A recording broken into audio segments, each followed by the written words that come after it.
just 2 days. Graham Nolan's return to Monster Island.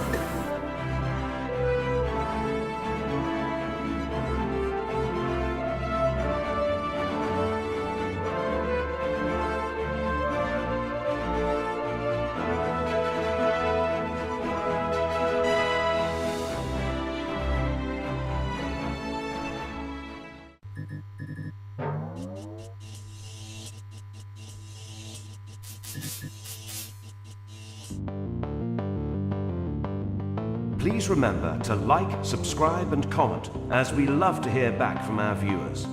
Also, if you enjoy our videos, please consider becoming a patron of our show through Patreon and or GoFundMe. Links are listed below the video in the description.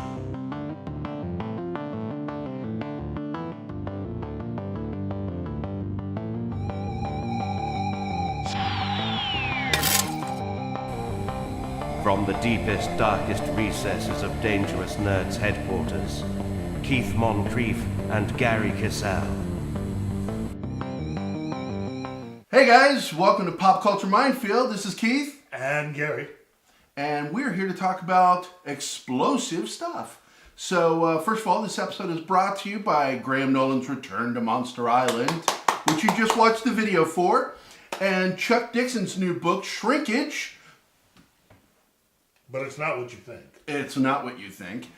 In fact, the synopsis for this is Jeff is a shoplifter working in the department stores of downtown Philadelphia in the 1970s. The 1970s? Heck yeah. Solid.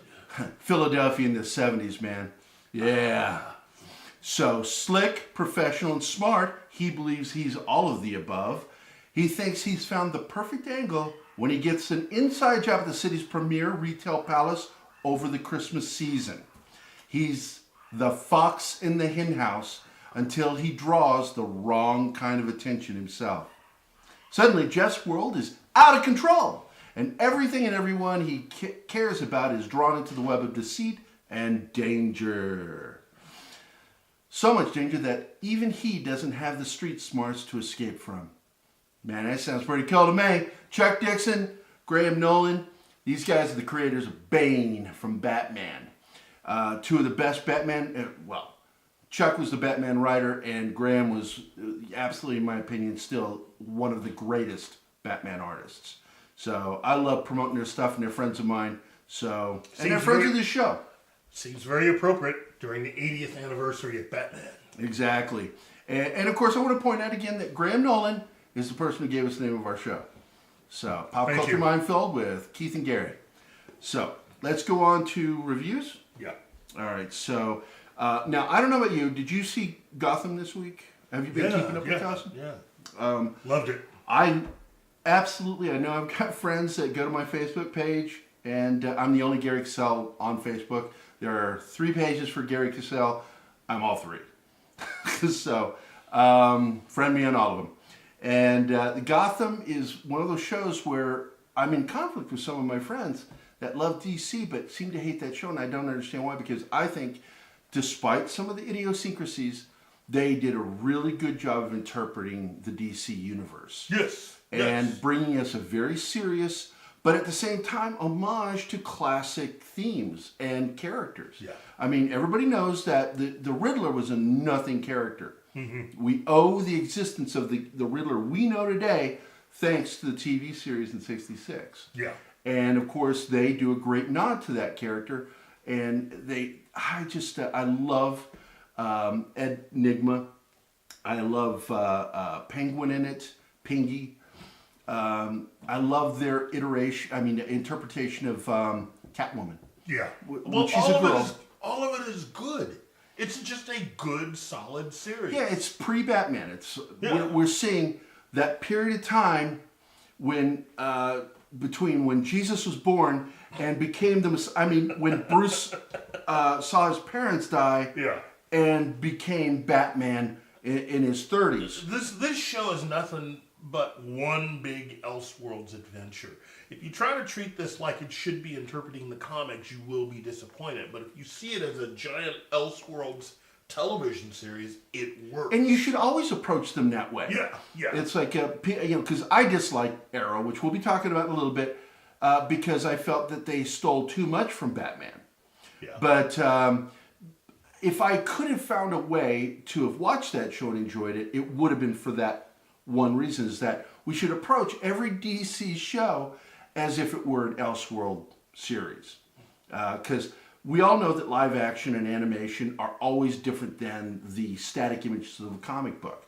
So we shouldn't have the same expectations. Well, unless it's the MCU, and then, they're very good at least filling... What's this more of MCU you speak of? I know nothing of this. But Gotham last night was a really good, solid episode. Yeah. We get to see, Gordon get shot. It was like, that was a really good moment. Like, holy smokes. Yeah, he got shot. Who did it? You have to watch the show and find out. But my goodness, the doctor's just tumbling around today. And Gotham fan. Gotham fan. Batman. I'm Batman. So basically, we're seeing Bruce slowly becoming Batman. And from what I understand, that's what they're moving towards. I think the only thing I'm disappointed with when I saw a preview of is Bane. Yeah. Because, one, I have that close relationship with Chuck and Graham. I already know how they feel about it when somebody does Bane that doesn't look right. Yeah. So I know, even though they haven't said anything to me, that they're not going to be fans of this Bane. So, and I'm going to have issues with it too because of how they're going to show it. But, and what he looks like. Well, that's the reason why I'm hoping. But that doesn't mean I'm going to have an issue with the story. Yeah. Because the stories work for me. I like the way they write this show. Yeah. And I love this kid that plays Bruce Wayne. Yeah, he's kind of a pencil neck. And it's hard to picture him, beefing up. Because I thought that's what they would do, is kind of beef him up before the season, get him like all in shape. But maybe they're planning to just simply recast him for that last episode because they're going to do a time jump, is what they've been warning. We're going to do a time jump. So it's 10 years. Yeah. He's going to be in his 20s. So obviously we're going to get a different actor. I'm thinking the way, given how long the show's been on and where they are right now, I think Bruce is supposed to be 16 now anyway. So 16, 17, 16, high 17. school. So, 10-year jump, and he's right at that right age to be back. 27, because just like Jesus and Superman, he became what he was in his 30s, or right around 30. 33, if you follow the Bible. I mean, DC Comics, Marvel. Anyway, I give a big thumbs up to that last night's episode. This season's just been fantastic. Yeah. And I get a little weepy thinking about it, that this is the final season. That we're not going to get any more. Out of all the TV shows to be ending, I just disagree that this should be one of them. I agree wholeheartedly. This show should have been going for at least another 3 more seasons. I wanted to get into the Batman years of the young Batman. Kind of the way they did with Daredevil. When it started, we got to see him pre the red costume running around with, like Frank Miller had drawn, where he's got the ski, well, it's not a mask, it's just stocking because he doesn't need eye holes. Why does he have eye holes? Why does Adam and Eve have belly buttons? Who knows? So, Gotham is just a really outstanding series, and I hope everybody's keeping up with it because it's a worthy show. And I hope maybe if there's enough push from fans that maybe we might push them into doing more. You never know. We've seen it happen with other shows that looked like they were over, and then all of a sudden, Ray Donovan was over, and Lucifer, they didn't want over. It's the Fox, who's notorious for effing people over. Effed Lucifer over, which was one of the best shows on Fox. But now we're going to get that on Netflix, right? Yep. And Amazon has The Expanse. Yep. So